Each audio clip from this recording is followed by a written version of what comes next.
Welcome to Hyperfixation Investigations, the podcast where two neurospicy best friends take time 2 Saturdays a month to info dump their research deep dive of the week. Lovingly produced and copyrighted by Wolf and Stag Productions. Today's fun fact is, in 2019, astronomers discovered a significant quantity of sodium chloride, table salt, in a dust disk surrounding Orion Source 1, a young large star near the Orion Nebula.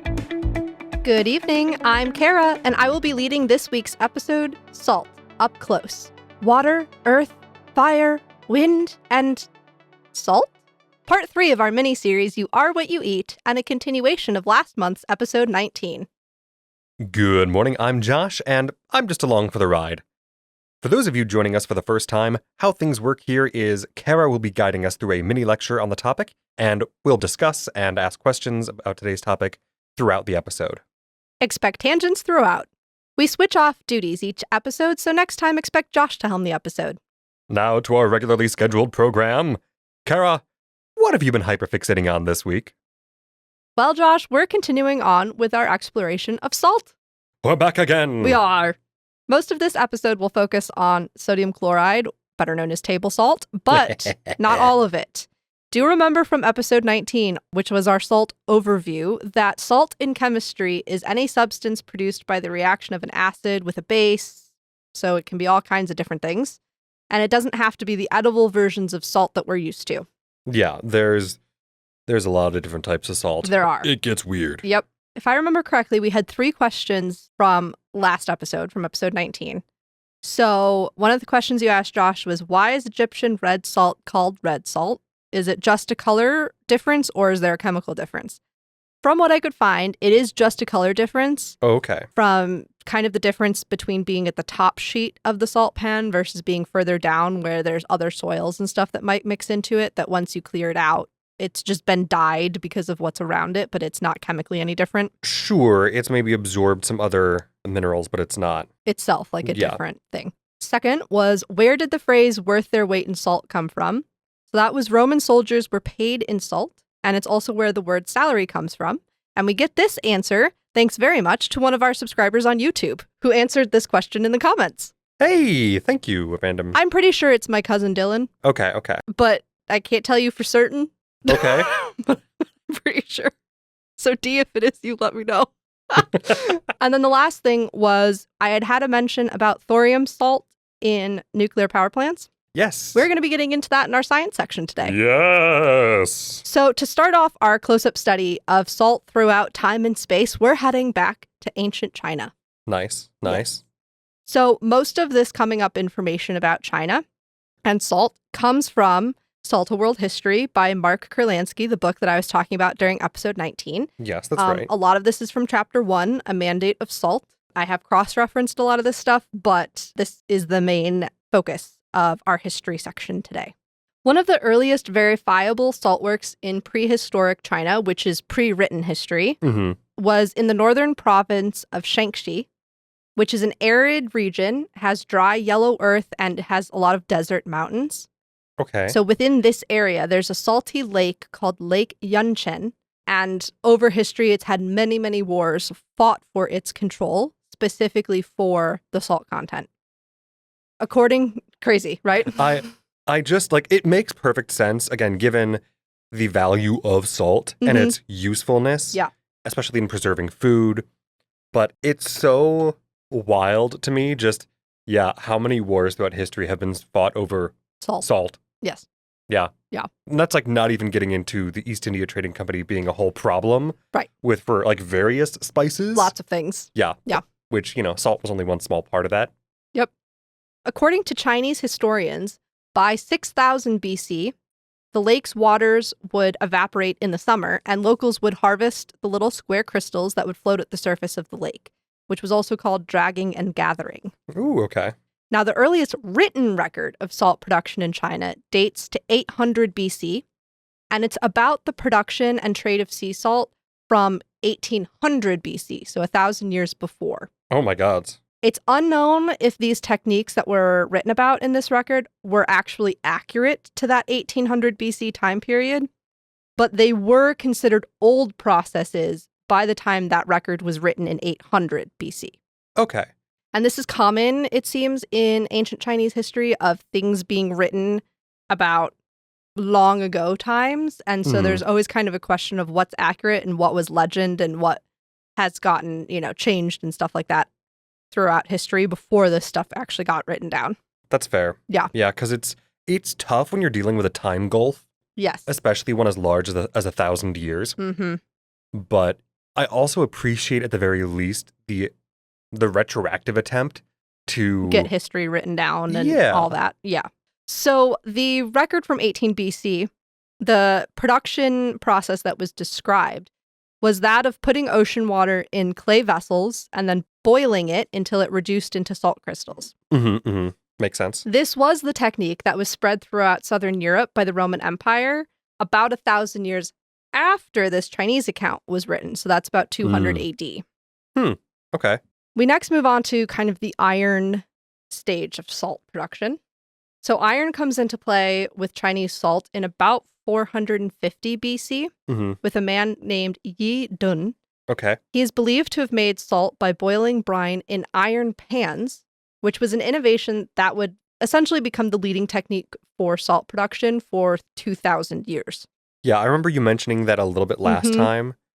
It's kind of unclear when pickling began, but pickling has long been a form of food preservation and is very common, especially in Asian cuisines. But pickling is also known as lactic acid fermentation. And essentially, it's the process by which using about 0.8 to 1.5% of whatever food item you're pickling. So you use 0.8 to 1.5% of that food item's weight in salt during this fermentation process in order to hold off the rotting process until the lactic acid can take over the fermentation. Fair.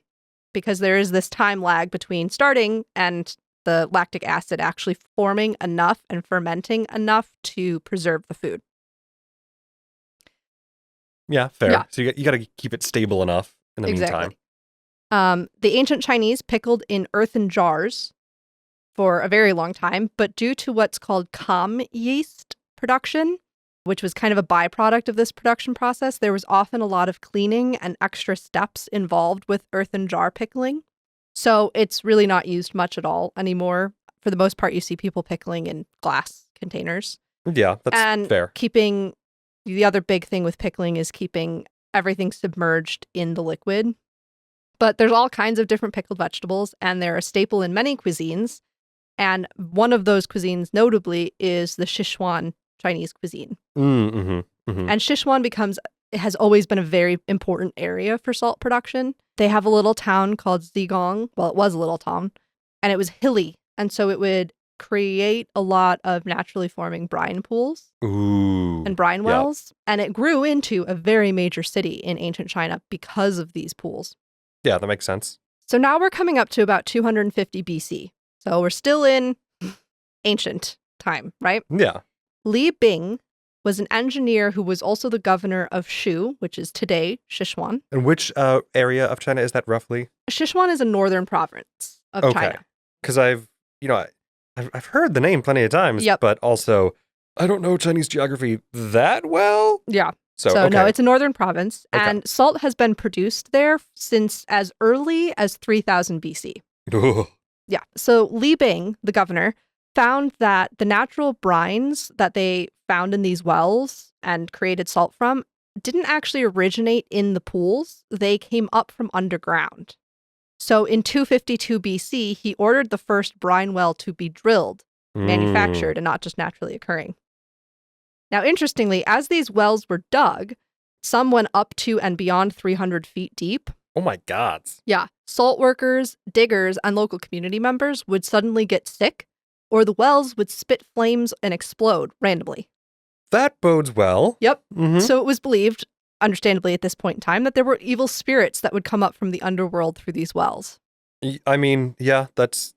By about 100 AD, so, about 250 years later, the people had learned that they could light these holes on fire and cook atop of them. They then created bamboo pipes that were insulated with mud and brine to bring the evil spirits into boiling houses, which were used to boil and create salt. So they're bringing the brine through, they're making salt, they're using all of this evil spirit stuff that catches on fire. About 100 years later, these boiling houses had iron pots heated by gas flames, and it is the first known use of natural gas in the world. I love that. Yep. So salt production brought about natural gas discovery, essentially. Very early, too. Mm-hmm. I'm fascinated by the idea of some of the earliest salt mining techniques and operations resulting in the discovery of natural gas and also using natural gas immediately to boil salt. Yeah. They would use bamboo piping. And so a lot of images and drawings and renderings of ancient China and even some rural areas still today, you can see what looks like miles and miles of bamboo piping coming down hills and turning and all this kind of stuff across the landscape. Yeah. Because they were piping from these different wells into wherever their actual communities were. And this bamboo piping was probably first made in Sichuan, and it's salt resistant. Sure. So then, you know, it's not rotting, and the salt would come up through the pipes and kill any algae or microbes. Yep. So it was actually pretty sanitary. It's self-cleaning. Yeah. I love that. And hey, bamboo is great for pipes and stuff like that because it is hollow. Uh-huh. You just have to knock out the middle section, segmenting each section. Yeah. So this piping system for the salt brines led to piping developments in China for irrigation and plumbing and some of the earliest ever recorded and found in history. So now we're kind of jumping forward a little bit in time. We're kind of going to be going back and forth because these things relate to each other as they happen. But sure. We're into the mid-11th century, so the mid-1000 ADs. This was the time of Norman conquests in England, just for those who need a little bit more of a place in history. Yeah. Sichuan salt producers were now developing percussion drilling, which was the most advanced drilling technique for the next 700 or 800 years. I'm going to need you to explain percussion drilling and because you say that and all I can think of is a guy with a drill tied to a snare drum. Very nice. That's great imagery, but no. It's, and I know immediately that's definitely nowhere near anything correct, but it's what pops into my brain. Have you ever seen the thumper trucks that you use when they're doing geological surveys for oil? Yeah. So that, but primitive. So it was an 8-foot rod with a sharp iron bit. They would guide it through a bamboo tube into the same spot over and over. And they would do it by the worker standing on a level and using his weight to counterbalance the rod so that it would go up and down into the exact same place over and over and over again. Oh, okay, okay. So still in the same time period, we have England's King Harold, who is trying and failing to defend England from the Normans. He dies at Hastings. So that's kind of another big moment in history. Oh, the Battle of Hastings. And while that's happening, the Chinese were using gunpowder for the first time. Yep. And it's considered the first major industrial application for salt. So for those of you that don't know, salts are used in gunpowder. Oh, yeah. One of the primary ingredients. Yep. Because it's potassium nitrate. Yep. Also known as saltpeter. Because saltpeter, charcoal, and sulfur. Mm-hmm. Since its discovery, I know that the formulation of gunpowder, like the percentages, hasn't changed that much. Mm-mm. It's been refined a little bit. Yeah. But the basic formulation was originally just spot on. Mm-hmm. So, yeah, the Chinese would mix potassium nitrate, also known as saltpeter, with sulfur and carbon, as you said, charcoal. And the powder would then expand into gas so quickly that it would explode when it was ignited. So, gunpowder, at the time that a king in England is being killed by an arrow, which was like one of the top forms of weaponry. Yep. And I can't remember if gunpowder actually predates crossbows by 60 years. I think it does. I think it does. Because France, I think, is where the crossbow was invented. And I think it was slightly after, within the same century, but I think it was 60 years after gunpowder was invented. Yeah. Which is wild. It's hilarious to think about. Actually. Yeah.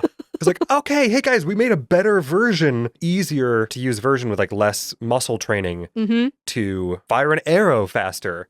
I mean, bolt, but Yeah. And then somebody else on the other side of the world is going, all right, well, We figured out how to launch lead. Yeah. What do we do with that now? What do I do with that? What if we could launch a really big ball of lead? Yep. So throughout Chinese history, the Chinese governments, both when they are separate kingdoms and a unified empire, have seen salt as a source of state revenue. I kind of mentioned this briefly in the last episode. Yeah. So Chinese texts mention salt taxes starting in like the 2000 BC. So for a very long time. Dang. There is debate about salt taxes that start with Confucius somewhere between 550 to 480 BC during his lifespan. Okay. Debate how? Debate between whether or not a government should do it. Okay.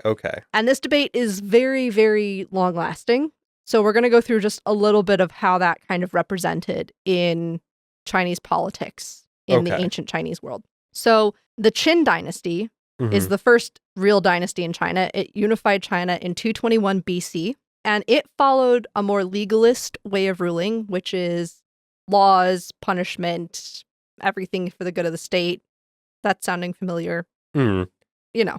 A more bureaucratic focus. Yes. Yeah. And it included a price-fixing monopoly on both salt and iron. Oh. And they kept the prices excessively high Okay. since both of those items were essentially necessary commodities. So it would force people to buy it, and then it would generate a lot of revenue for the government. That's, fair. Right. It's the first known instance in history of a state-controlled monopoly of a vital commodity. And these salt revenues were then used to build armies. They were used to build defensive structures, including the Great Wall of China and other large public works. Hell yeah. Now, the Qin dynasty did not last very long because by 207 BC, so that's like, 13, 14 years, the Han dynasty has replaced it. And it ended the unpopular monopolies for about 80 years. That's something. That's at least a couple of rulers' lifespans, right? Yeah. Probably. But in 120 BC, the need to drive back and defend from the Huns was draining the treasury. And so by 116-ish BC, the monopolies on salt and iron were back in place. Good. Now we jump forward a little bit to 81 BC, and a debate was opened by the then emperor to discuss the points of view from around China regarding the state monopolies. It essentially boiled down to a debate between Confucianism and legalism over what made good government. The arguments have been preserved from the Confucian point of view in Yan Ti Lun, a discourse on salt and iron. Okay. The Confucians said, don't think in terms of profits. It's going to create a dangerous competition between government and civilians. That's not really a harmonious way to live and to rule. There's no morality in it, whatever. Sure. Legalists on the other side said government should be based on the exercise of power and a legal code that meted out punishments, not, based strictly on morality. And laws should be in the interest of the state, and people should be controlled with fear. Some things don't change. Some things don't change. So, because I do completely understand but the state must be able to fund itself and whatever projects are necessary for the good of the people. Yeah. But leaning directly into the morals aside. Wait. Harsh punishments and controlling by fear. So that emperor decided on keeping the monopolies. They were kept until about 44 BC, so about 35 years, when they were abolished again, and then reestablished 3 years later. So this pattern of abolishment and reestablishment continued regularly according to budgetary needs that were often related to military activities. Yeah. And then the monopolies disappeared for 600 years. Oh my God. Starting in the 1st century AD. Okay. And then were brought back in the Tang dynasty from about 600 to 900 AD. Half of the revenue of the Chinese states during this time was from salt. Oh my God. I don't really think I ever realized how significant the history of salt was to China.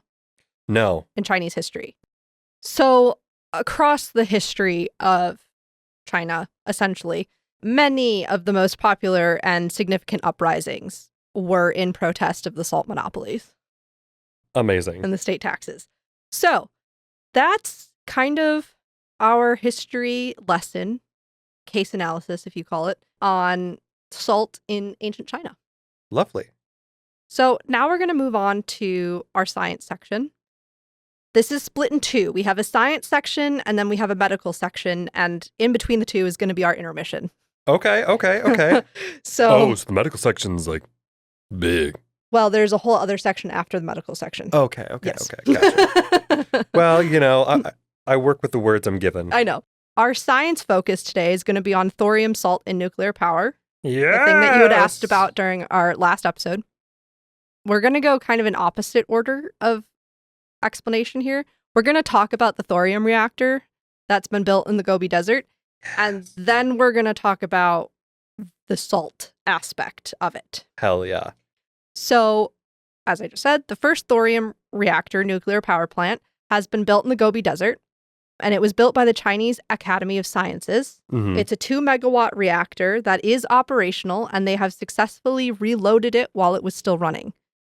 And this information is from an article at popularmechanics.com that is from, I think, mid-2024, so it's pretty recent. Yeah, because I remember that being a very recent thing that I'd heard about. Mm-hmm. But yeah, being able to actually reload refuel, it is huge. Yeah. Yeah, because typically nuclear power plants shut down for up to a month or so to replace the rods. Yeah.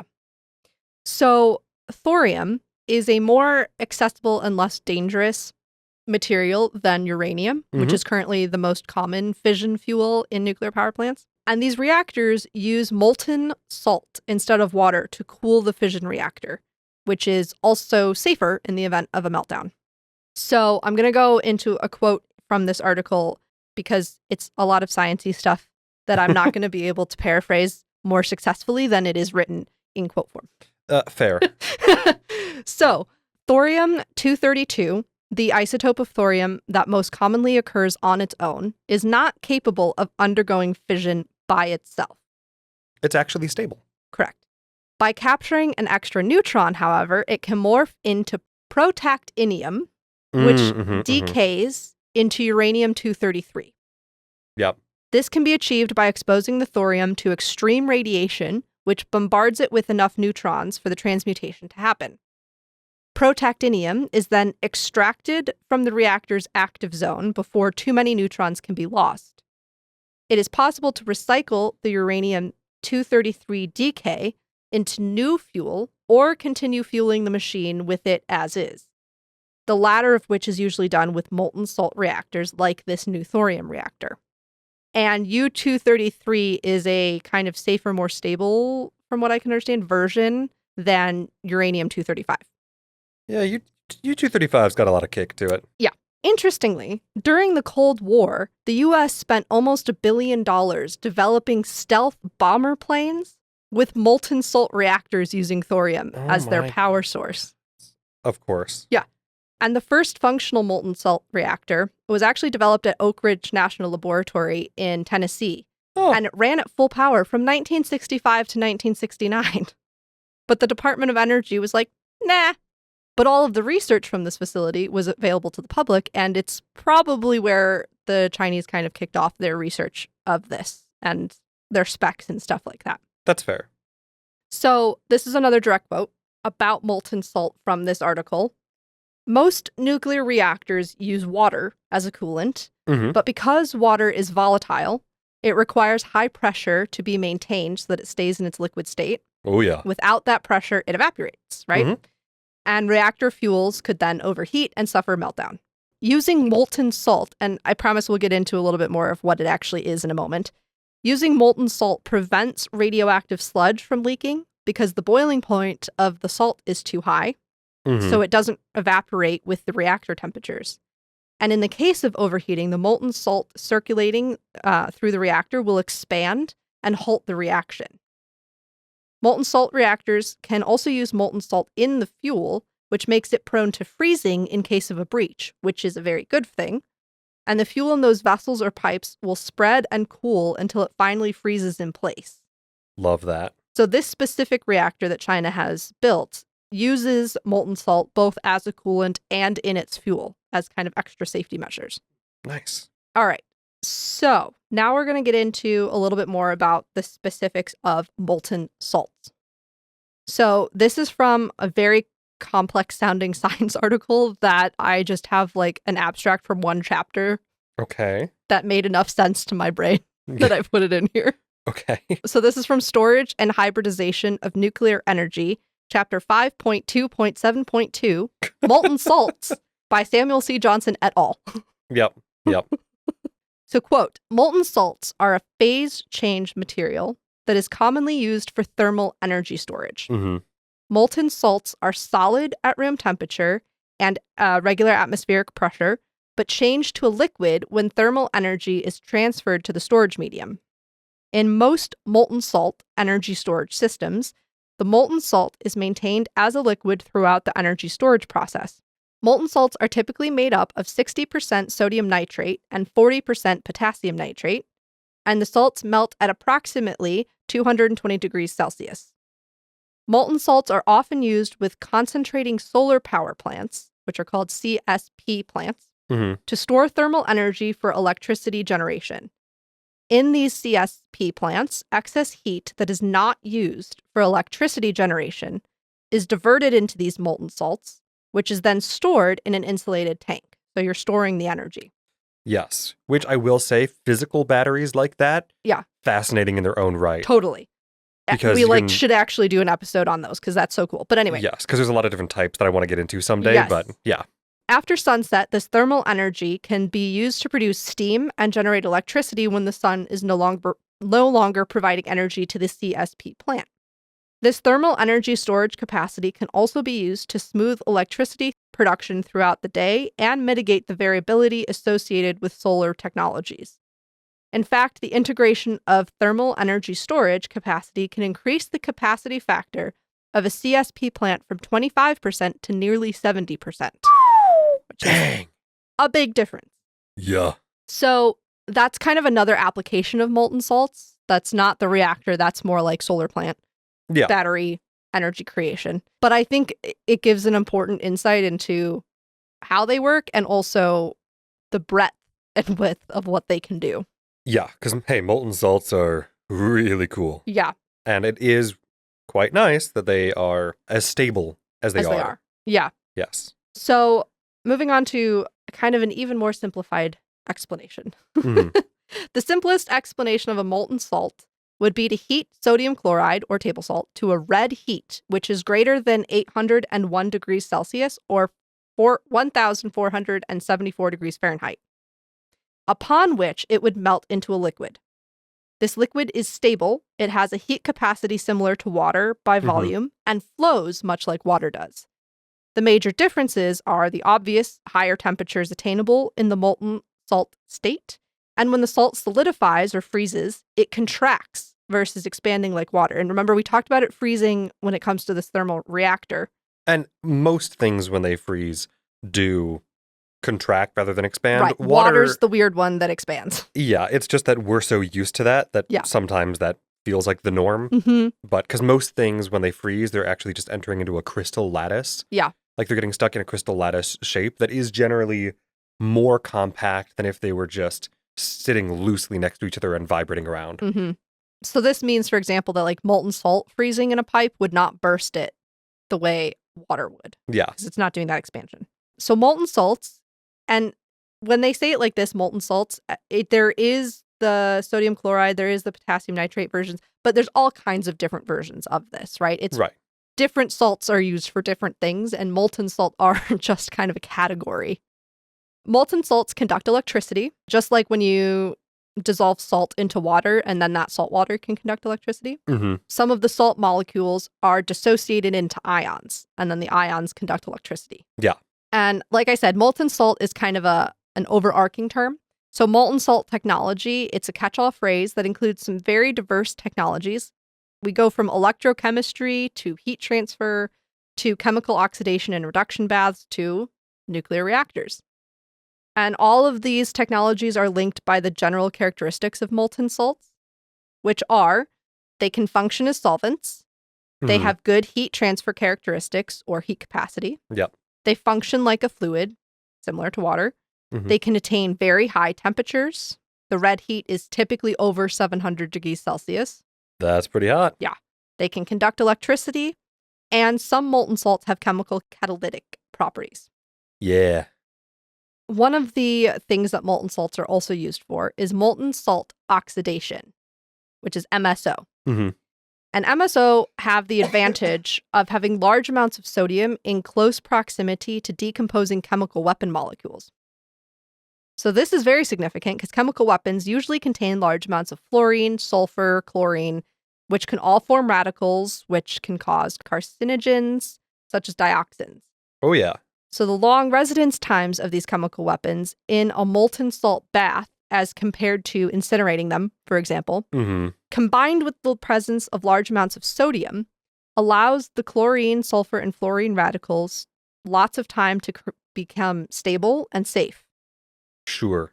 So sodium compounds such as sodium sulfate, which is found in laundry soap and food, sodium chloride, table salt, and sodium fluoride, an anti-cavity toothpaste ingredient, can all be kind of created from this process. Although there are no significant technical obstacles to employing MSO for chemical weapons deconstruction, widespread molten salt ignorance and inertia has prevented it from being deployed in most situations. That's frustrating. It's very frustrating. Yeah.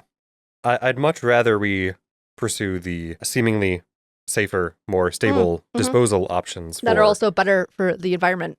Yeah. Weird that Weird. I would prefer a more environmentally friendly and safe. Not that I don't enjoy incineration, right? I love fire. Yeah. Fire's great. Fire's wonderful. I mean, unless it's releasing carcinogens and other things into the atmosphere, which that's less fun. Anyway, so kind of just wrapping up this little section about some notable features of the thorium molten salt reactor. Yes. Are it's meltdown proof. It does not produce weapons grade plutonium. That seems like a big one to me. I don't know about everybody else, but yeah, I mean that fact alone makes it at least seem like a reasonable pursuit. Yeah. These reactors can produce theoretically thousands of years of energy. There's a simplified fuel cycle, so there's not reprocessing that's required in this process. Sure. The wastes are simpler and less toxic than current nuclear wastes. Which I will say, current nuclear waste disposal, it's simple and like once it's done, it's extremely safe. Yes. It has much higher thermal efficiencies and it is just overall better for the environment. Yeah, which is a key takeaway that I love. Yes. So I am curious as to what the cost effectiveness of implementation would be. Because thorium. Yeah. This was the section of thorium I didn't talk about. Okay. Is some of the pros and cons of it. Yeah, okay. Currently, it's a byproduct in mining other rare earth metals. So it's less cost effective when it comes to the mining because we're not mining and processing it specifically for thorium. So there's extra steps involved at this time. Sure. So should more interest and demand increase, it's very likely that a much more efficient mining process would come into play. Okay. Because I was wondering then if it is that large a difference, which it seems like it at least has potential to be a great shift. Yeah. Then the question is always, well, then why hasn't that happened already? Right. So yeah, that makes sense as a... Well, because uranium mine owners and government deals and... Oh, no, of course. All of the things. I mean, that's always going to be a consideration, right? But, there's also plenty of opportunity for some of those organizations to see the writing on the wall and immediately divest and start investing in that direction because they have the infrastructure already in place to be those providers and manufacturers. Yes. So it would make sense if it was already economical. And thorium is so much more abundant than uranium. Yeah. So there is a company, I can't remember if they're based in the US or not, that is in the kind of planning stages of creating a floating network of thorium reactors. Interesting. I didn't look into it in any more detail than that. It was just mentioned in one of the articles. Sure. So I do think, especially with how recent this reactor in the Gobi Desert is in terms of when it was finished, when it became fully operational, what's going on with it now, I say within the next 10 years, we could see more conversation about thorium reactors. That makes sense. Let's take a quick trip around the globe for our break and find out where the 15 largest salt pans are throughout the world. I found this information at thedailypassport.com, and these are in no particular order. We have the Devil's Golf Course in Death Valley, California. Salineras de Maras in Peru, which is in the Andes Mountains. The Bonneville Salt Flats, which probably if you've heard of any salt flat, you've heard of that one. It's in Utah. It's not far from Great Salt Lake. And it's 47 square miles large and is a venue for motorsport events. Lake Amadeus, Australia, which contains approximately 600 million metric tons of salt. That's a lot of salt. Yeah. Badwater Basin in California, which is also in Death Valley. It's considered the lowest point in North America at 282 feet below sea level. Dang. Yeah. Salar de Arizaro in Argentina. Here you'll actually find a naturally formed perfect pyramid, which is the summit of a volcano that never broke the Earth's crust. It rises 650 feet above the salt flats. Namak Lake in Iran. It was once part of the ancient Paratethys Inland Sea that also formed the Black and Caspian Seas. Salanas Grandes in Argentina. This area is used for commercial extraction of salt while also being home to the Monte de las Barrancas Wildlife Refuge. We have the Etosha Pan in Namibia. It's 1,800 square miles, and it sits at the center of the Etosha National Park, a wildlife reserve. It takes up nearly a quarter of the park. Haut El Djerid in Tunisia. It was used as a filming location for Star Wars. It is Tatooine, as well as the Mos Espa hometown of Anakin Skywalker. Love some Star Wars film set locations. Yes. And if I remember correctly, this is the one where it's actually very dangerous to go to visit because it shifts so much that even driving an RV over it is like not so safe. So visitors are meant to stay around the perimeter and not actually go into it. Yeah, it's kind of a miracle that like nobody got seriously injured. Yeah. Yeah. Moving on, we've got the Great Rann of Kutch in India. It was once an arm of the Arabian Sea, but it turned into a salt marsh when a geological shift closed off the water outlet. Salar de Atacama in Chile. It's 3,000 square miles in the high-altitude Atacama Desert, and it's home to the emerald-color Lagune Cajar, where swimmers can float weightlessly due to the salt concentration being similar to that of the Dead Sea. Yes, yes. We've got Lake Erie in Australia. This is the lowest point on mainland Australia and officially called Kati Thanda, Lake Erie. Salar de Uyuni in Bolivia. This is the world's single largest salt flat. It's 12,000 feet above sea level, and it's 4,000 square miles large. Oh my God. There's an estimated 10 billion metric tons of salt, and it is also the planet's largest lithium deposit. Oh, of course. Yeah. Of course. Yeah. That's you said billion with a B. I did say billion with a B. Cool. Metric tons. Ooh. That's a lot of salt. Yes.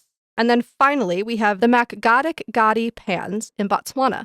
They cover more than 4,600 square miles, but they're kind of broken up into different salt pans across that 46. They're not one continuous pan. And it's in the middle of the Kalahari Desert and the Okavango Delta.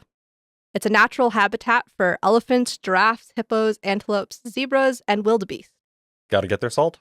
They do. So those are the 15 largest salt pans in the world. And we'll have some really cool pictures of them up on the website.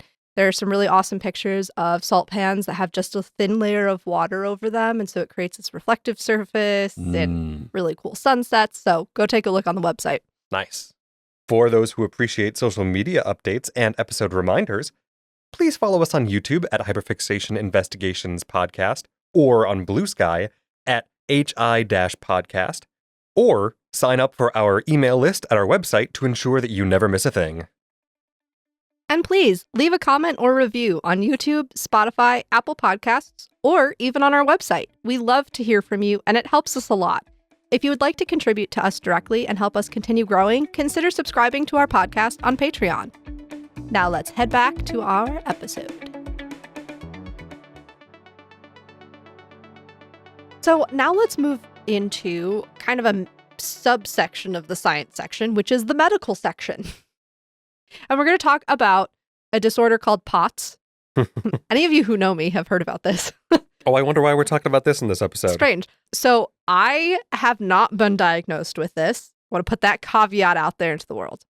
However, I have a lot of the symptoms, but I have too much medical trauma to go to the doctor and figure out whether or not I actually deal with it. Fair. Take that for what it is.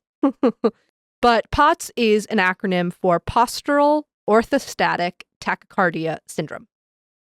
Basically, this means that your body cannot balance your heart rate and your blood pressure. Specifically, it has trouble coordinating the balancing act of blood vessel constriction and heart rate response, especially when your body moves position.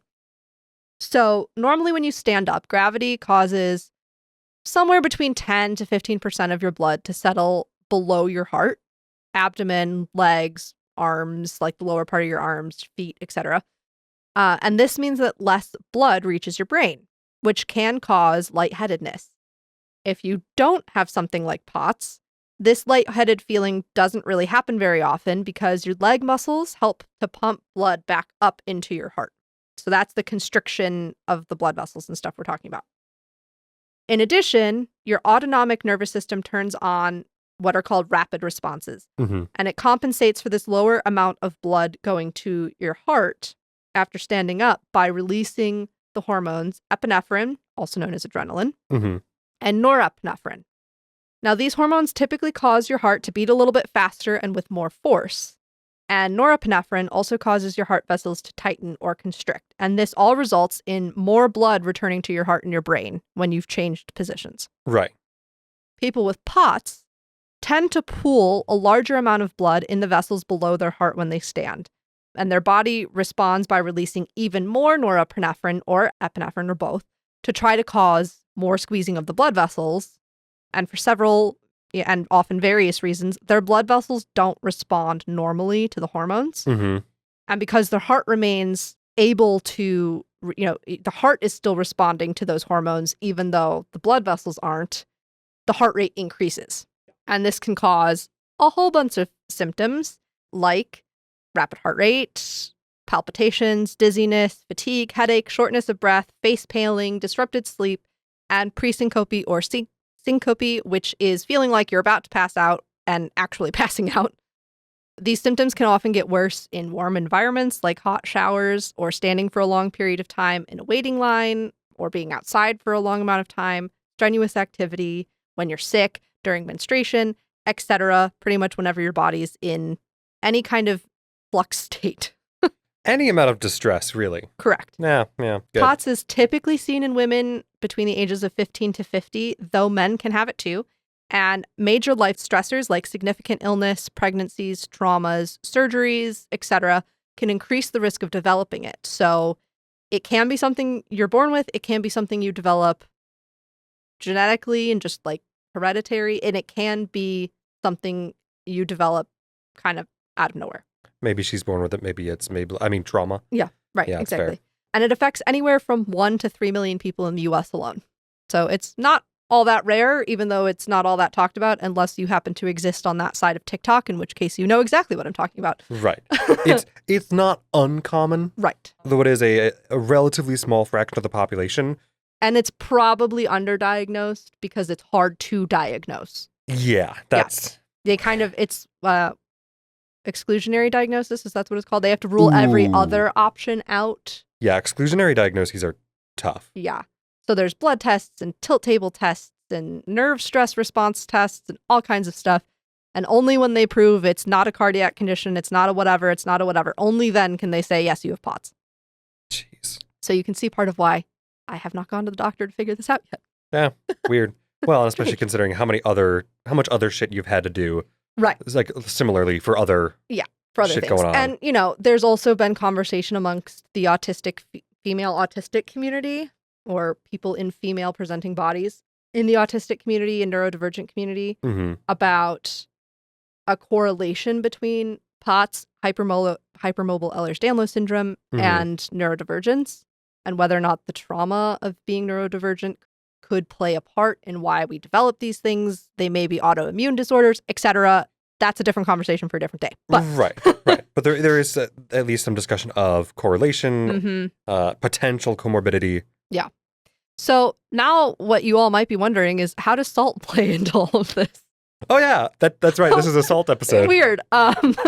So salt is actually one of the key dietary changes that's recommended for those with POTS, especially what's called hypovolemic POTS, which is a very common form of it, subtype of it, which means that you have low blood volume. That makes sense. Hypo for, yep, for low. And, yep. So the general guidelines, and I once again caveat this by saying I am not a doctor. This is not specific medical advice. And if you think you have POTS, talk to your doctor. Right. Don't make these changes without supervision. All of that. We're not a medical facility or people or whatever. Okay? No. We do not have medical qualifications. I found this at the Cleveland Clinic's website.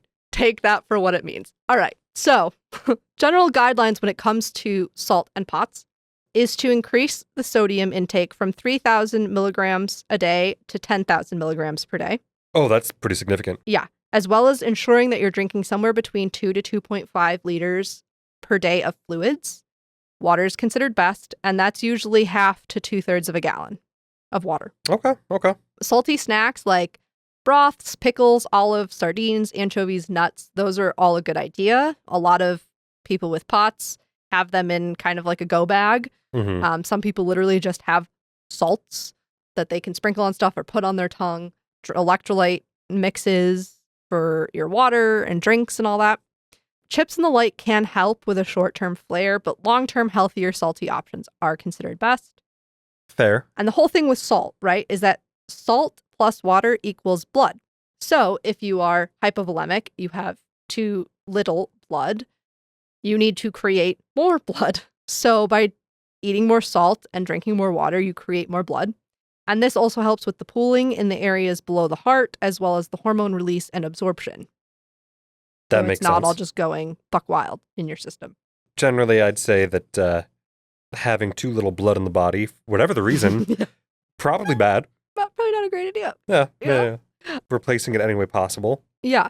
So a lot of times if you know somebody with POTS or you see like stickers or badges or pins or whatever about POTS, you see a lot of themes and variations on the idea of being salty and having salt and salt shakers and all that kind of stuff. Because there's no cure for POTS. It's only lifestyle changes that can help it, or, and depending on the severity of your symptoms and all of that. So this is a major dietary change that can help, is increasing that salt.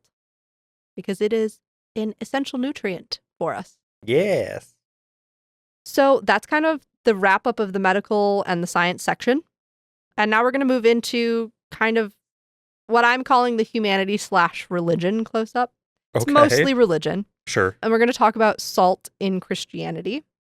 Not a topic I normally delve into, but this is a very good example of salt being a consistent theme and appearance in a religion. Okay, fair. A lot of this is from Danielle S., their article at Medium. So salt in the Christian church, be it Catholic, Protestant, whatever, has both a commercial activity aspect and a religious spiritual meaning aspect. Okay. As Christianity kind of spread throughout the Roman world, so this would have been early Christianity, salt had a very important part to play in economics of Christian communities because monasteries frequently became centers of production and innovation for salt. They were often built near salt marshes or areas where they could, find it and produce it more easily. Sure. And so a lot of early Christian churches, monasteries, and all of that were economically funded by salt production, which then allowed monks and other theologians to be able to focus on writing and analyzing and interpreting the Bible. Right, which I feel like a lot of stereotypical or expected tropes around discussions of ancient monasteries, especially Christian monasteries, tend to revolve around like illuminated manuscripts and like writing of books or making wines. But I don't usually hear much about salt in relation to monasteries. Yeah. So that's news to me. Interesting. Well, and you have to think a lot of this is happening in the Mediterranean and near Italy. Yeah. And you have a lot of things like prosciutto and other salt-based preserved foods coming out of those cultures. No, that makes Olives sense. and brines and broths and all of that. So salt was important in those areas and also an area where it is more readily able to be produced. So as it kind of goes from this economic position, it starts to become a religious and spiritual icon as well. It becomes a manifestation of the sacred. It connects in Christian theology, earthly and divine realms. Mm-hmm. And it's used often as a purifying agent in baptismal rites. Represents the removal and remission of sin and the beginning of new spiritual journeys. And during the Eucharist, it can be linked with ritualistic usage of bread and wine, symbolizing spiritual nutrition. Sure. Grains of salt also represent cleanliness and consecration in Christian rites. Its incorruptible character matches the desired state for the faithful who are asked to live a life of spiritual purity. Okay, yeah, that's fair. Mm-hmm. You have the Sermon on the Mount, of course, which is one of the most probably famous instances of salt being in a religious scripture. I don't remember the Sermon on the Mount. Jesus Christ says you are the salt of the earth. Oh, yeah, okay. Mm-hmm. Oh, yeah. I totally remembered that. And this declaration is believed to have many layers of meaning, one of which is that it's portraying believers as guardians of goodness and moral purity in the world. Sure. The fact that it's also such a purifying agent and a preservation agent is consistent with the idea of an everlasting and unchangeable God. It's also seen as its actual tangible ability to increase flavor of food is consistent with its role to magnify moral and spiritual essences in believers and all of that kind of stuff. So you see throughout Christian doctrine, both like actual written spiritual examples in how they perform the Eucharist and baptisms and just day-to-day life, that salt has a very tied in meaning to the Christian theologies. And the often forgotten or overlooked aspect of the economic stability and safety that salt production provided early Christian practitioners in order to delve deeper into the theology and eventually spread and become what it is today. Right. Which, again, makes sense just in the fact of it being so closely tied to an element of the church being able to maintain itself economically. Right. And then, because of its usefulness in food and everything else, it just makes logical sense that religions would turn to or would extrapolate upon the spiritual significance of anything that is so important in our daily lives. I've also thought too, and this is diverting from the Christian stuff and just talking spirituality in general with salt, musings, I suppose. Speaking as a pagan. Yeah. Well, you have to think about too, like, first of all, we had talked about this in episode 19. Salt was part of how we domesticated animals. Yeah. It's part of how we tracked them. Animals are part of how we found salt to begin with when we needed salt. Part of how we domesticated animals. But it obviously, like, we have a biological imperative to eat this stuff somehow. Yeah. We want it, and our bodies don't create it, so it's necessary. It's part of why it's called an essential nutrient. Yeah. Our bodies don't create it, but they require it to go out and get it and get the electrolytes from it and whatever. So you've got that aspect of like this almost instinctual want of it, the importance of it to ancient civilization, not even like getting into ancient China and the trade stuff, but like beyond that level of ancient, pre that level of ancient, literally survival and domesticating animals and creating societies and civilizations. The beginning of agricultural societies. Yeah. So you've got that, which, you know, I'm a believer in that kind of stuff being passed down, either in a genetic memory or in a spiritual memory, whatever. I think there's a certain way that all comes down to us in modern day and whatever. And then I also feel like in a world of very natural shapes, you find salt. Yeah. Which is a cube. Yeah, which is a perfectly natural, I mean, it occurs naturally in that shape. It's just because of It's this white, shiny cube. Yep. It's like finding an edible tesseract. You know? And it's like, that has to stick out to people in ancient times. I can't imagine it doesn't. No. In some form go, wow, that's weird. What's up with this? It's a square. You know? Like an ancient fascination with it. I could totally see, like, again, prehistoric ancient, like Neolithic ancient fascination with this thing that's a square and that's white and that's tastes good and can also be clear if it's wet and, you know, all this different kind of stuff. In a world of browns and greens and fire and weird squiggly shapes and fractals and all that, you know? Yep. Yeah, it's easy to see the fascination and given its importance and usefulness, let alone, as you said, the biological imperative to eat salt. Yeah. The fact that it has maintained its cultural importance throughout all known human history is not in any way surprising. Yeah. It's just fascinating to see the routes that it takes between economic policy, trade wars, conquest wars, religion. Yeah. You literally, I mean, and this is part of why Salt World History is such a fascinating book, because there are so many other examples that we have not even touched the surface of. Like, we haven't even gone into the trade wars and the 16 to 1800s and salt. God. Or, you know, we briefly mentioned in episode 19 that salts and natrons, which is a form of salt, were used in the mummification of mummies and pharaohs in Egypt. And, you know, it's so ubiquitous. It's everywhere, you know, and its history is so rich and varied, and you really can't even scratch the surface with an episode of a podcast. Even a book, you know, he's had to pick and choose what examples end up in there and how much detail to go into. And for something that, again, I think I said this in episode 19 too, but for something that, like, we all just have in our kitchen and use on a daily basis, of all of the natural minerals and metals and things that we've found and mined and traded and whatever, it's like, it's so important and it's so rarely talked about. Well, again, it's easy to take it for granted because it's been so important for so long, and we've developed ways to extract it and make its wholesale distribution very easy, but it's been so deeply ingrained in our society, in all societies. Yeah. Anyway, I think that's probably it then. Oh, really? Unless there's anything else you would like to talk about. No, actually, I just got into such a, like, rhythm of my knitting that I didn't even clock that it's been, the passage of time didn't even really register. Yeah.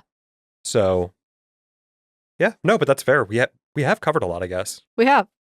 And this is why it needed an overview episode to give you some base history and some base science, so that then we could kind of delve our, teeth into it a bit more on this one. Yeah. Take a larger bite out of it. Our salt close-up. Oh, I remember what it was that I was going to say. It's why the subtitle is what the subtitle is.